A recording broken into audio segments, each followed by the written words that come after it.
আলুতে late blight রোগের ব্যবস্থাপনা। লেট ব্লাইটের মতো রোগ আলু ফসলের জন্য একটি গুরুতর হুমকি। বায়ারের এন্ট্রাকোল ইনফিনিটো মতো পণ্যগুলি পুরো ফসল চক্রে রোগ নিয়ন্ত্রণে সাহায্য করে। রোগ প্রতিরোধের জন্য ফসলের বৃদ্ধির প্রাথমিক পর্যায়ে প্রতি একর জমিতে 200 লিটার পানিতে 600 গ্রাম অ্যান্ট্রাকোল ব্যবহার করুন।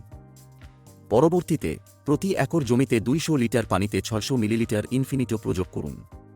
এগুলি আপনার ফসলকে রোগ থেকে রক্ষা করতে এবং উৎপাদন বাড়াতে অত্যন্ত কার্যকর। একটি কথা মনে রাখুন কৃষক ভাইয়েরা, সবসময় সঠিক পরিমাণ এবং সময়ের প্রতি মনোযোগ দিন। তখনই আপনি এই পণ্যের পূর্ণ সুবিধা পাবেন এবং আপনার ফসল দীর্ঘ সময় ধরে সুরক্ষিত থাকবে।